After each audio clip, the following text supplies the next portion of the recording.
郑成功, whose father was Zheng Zhilong. Zheng Zhilong, just like any other merchants then, was actually a half pirate, half merchant.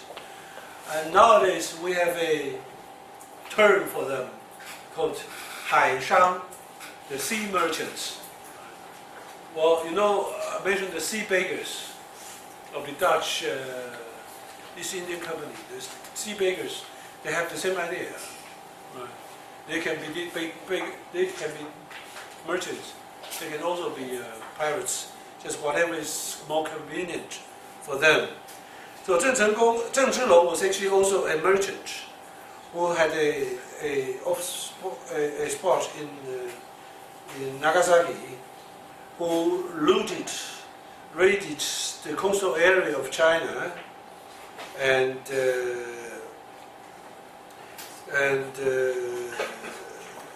he, at a stage, he controlled all over the Taiwan Strait.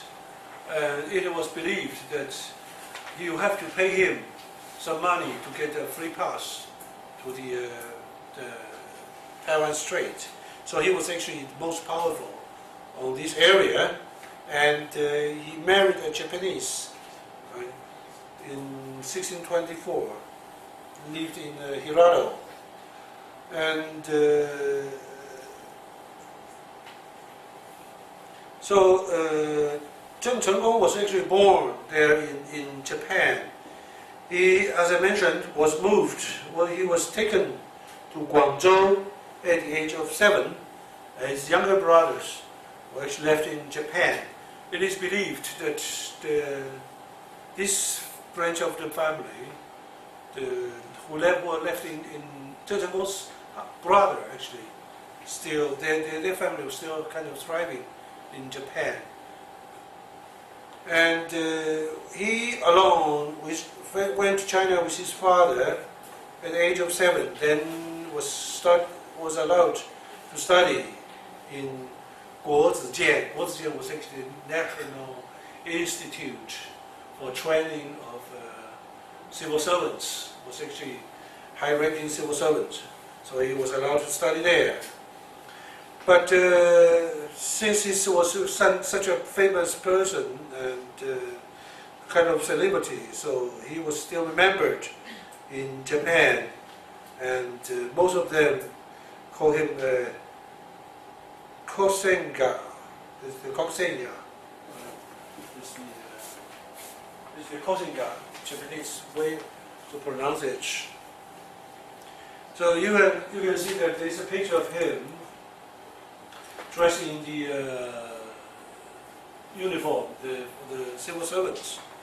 So he was actually in kind of high ranking. He was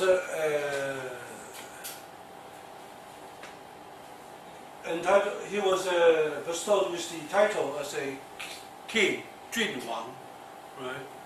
As a high-ranking officer and nobleman. So he started to fight against the Manchu forces in the area of Fujian, coastal area. His father was actually from Quanzhou area. And because the number, I think, was too small and he was outnumbered, in the end, he could not fight against Qing any longer. So many of his generals died, and he would have to retreat. So the option was actually to Taiwan, and the story was actually here. So he arrived in Fujian, in Tainan, and named this place Anping. An means peaceful, Ping means calm, because the new name he wished it can be a very tranquil, a lovely place to stay. So named the place Anping. Anping is still the name still exists as a part of Tainan City. So this is actually the statue of Kosenga, erected in Anping, and he still overlooks the harbor towards the Zealandia. So that was actually the story of he becoming the general. He followed the Prince Tang. There was actually the four princes in the South Ming Dynasty, and he was following the Prince Tang. But even Tang was actually defeated by the Manchus. So you have to come over to Taiwan 1661. So he took a fleet of small warships, around 1,000 warships, to Taiwan. But Taiwan was actually guarded by Zealandia, so there was actually the situation then, and they started to fight.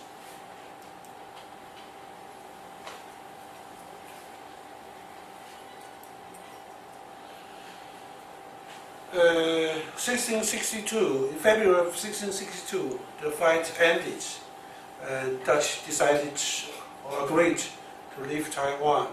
So from then on, we have to remember this date, 1662 on, Taiwan was actually under Chinese control, Chinese rule. And this Koye was actually the last general, the last governor of the Dutch East Indian Company in Taiwan. He ruled over Taiwan, and he was actually the last governor. Started to deal with Koxinga in 1661, right?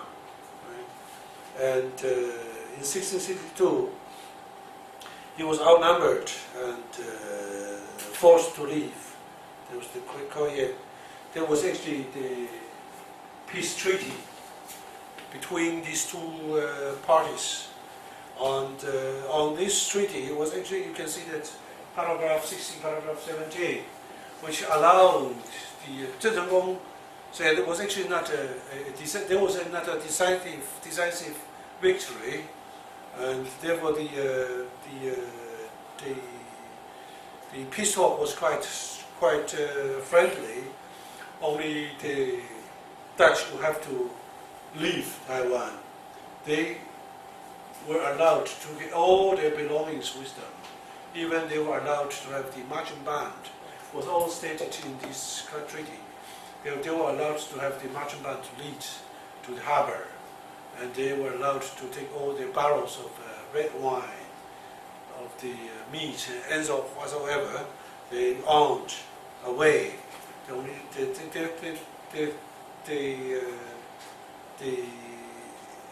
treaty is quite very interesting. So the Koxinga started to rule over Taiwan, but his rule was the time he stayed in Taiwan was really short, only about 4 months. Then he himself, at the age of 38, died of malaria. It was believed that Zheng Zhenggong intended to use Taiwan as a base to expand to the Philippines. He was convinced that he could defeat the Philippines because the Spanish then was actually very weak, but pity that he died very young, 38, of malaria. And his son, Zheng Jing, succeeded as the ruler of Taiwan.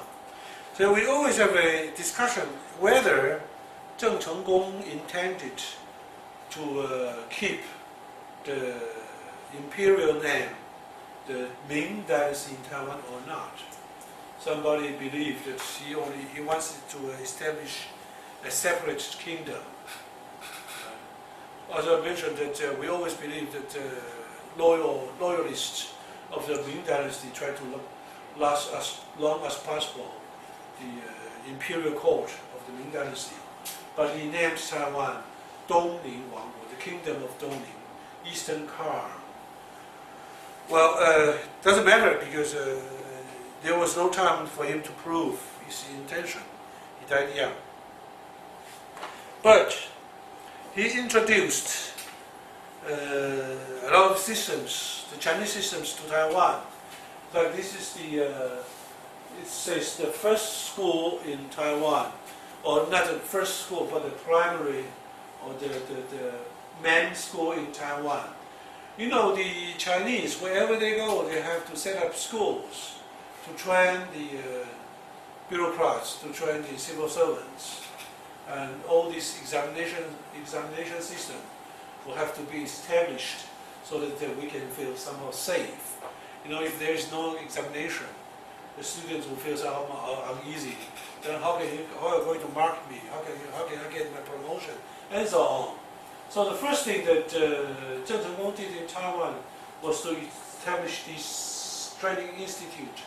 Sometimes we translate it as a school, which is not really correct, because in this school there was no teachers, there will be no class, that you were actually ordered to do some homework. Regularly you come back to school for examinations. The school has only one function, to examine you. Right? And this is actually the main hall of the school. And don't forget, we see this table. It's established in the Qianlong area, in Qianlong period, which means that even the Zheng Chenggong's regime was overthrown and the Manchu arrived. This tradition was kept, and along with the school, they have the social status matter to take examination? The social status. The social status, of course it matters. You know, well, you pass the examination, you will be considered as literati. In China, the literati has some kind of privileges, like usually if you see the county's magistrates, you have to kowtow, you have to bow, you have to kind of make your kowtows. But if once you are past the examination, you'll be considered as literati. You don't have to kowtow. You can just stay there and bow. That will be enough.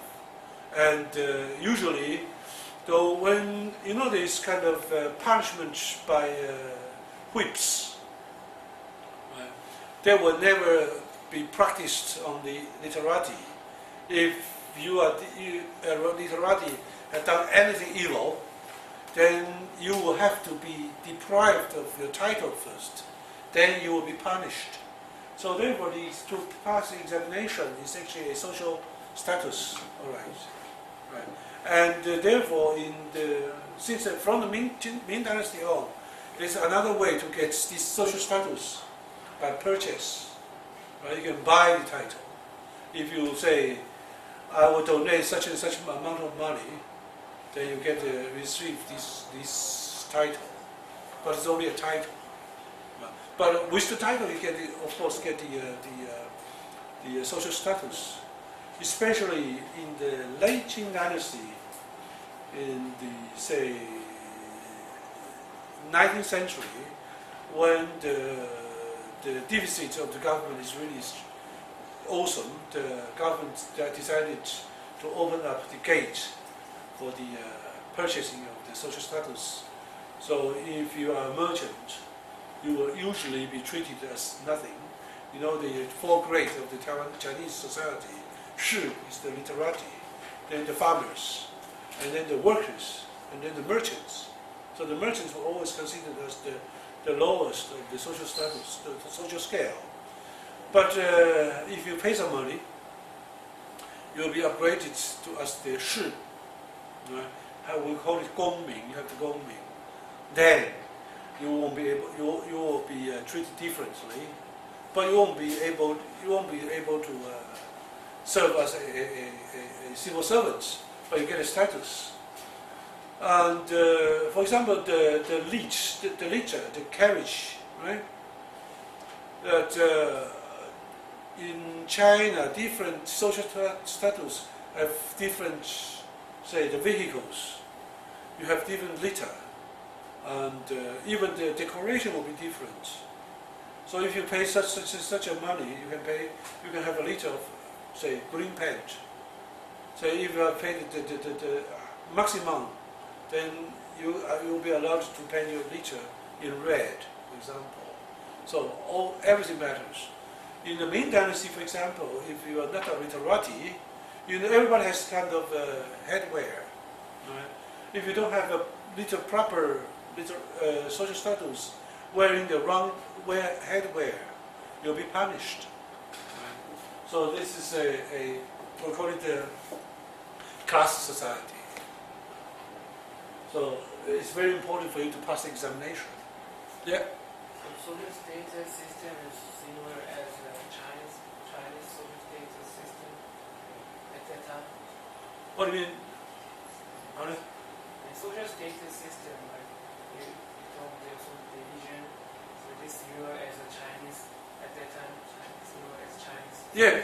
Well, at that stage, Taiwan is actually a part of China. We have the same system, same language, same costume. Everything is the same, right? Well, and this kind of system was actually worldwide the same. In Europe, you have the same thing. You have the nobleman, right? You have the commoners. In Japan, you also have this kind of four classes in society, also divided by the 士农工商, right? Literati, farmers, workers, and the merchants. The merchants are always ranked at the last, unless you can get any kind of special privilege by the emperor, by the imperial court. Otherwise, the merchants will be treated as the last third. I think in Europe you have the so-called free man. You have this kind of the nobles. You have the commoners. And you have this kind of say the tenants. Even this kind of social classes can even be shown in the elections. Like before 1832, in England, in the UK, only people with certain income would be allowed. Sorry, only men with certain income would be allowed to vote. Most of the people then, say, over 60% of the British inhabitants were not allowed to go for a vote. The same, similar. So then, in this case, the Taiwanese or Taiwan became a part of China, and all the social systems, all the administrative systems were actually introduced to Taiwan. So from then on, 1662 on, Taiwan became, say, part of China. So next, from then on, we will always talk about whatever was actually the situation in Taiwan was very similar to the situation in China. Only by one difference, that we have Aborigines in Taiwan. So, for example, all the religious activities then, right, and the culinary habits, all the festivals and everything, we enjoy the same culture. And the people in Taiwan then spoke mainly the Minnan dialect, because most of the immigrants were actually from the southern part of Fujian. And for a long time, the Hakka was not allowed to come to Taiwan, because there will be another story about Shi Lang, who was actually from Quanzhou as well. So he made a petition to the Qing Emperor that only those from Fujian would be allowed to come to Taiwan. So therefore nowadays, most of Taiwanese, well, not most of Taiwanese nowadays, but say say 20 years ago, 30 years ago, or before the arrival of the second wave of the immigrants, Taiwanese spoke mainly the Minnan dialect. And the latecomers were the Hakka. They were forced to took the less good part of Taiwan, mountainous area, hilly part of Taiwan. They spoke Hakka.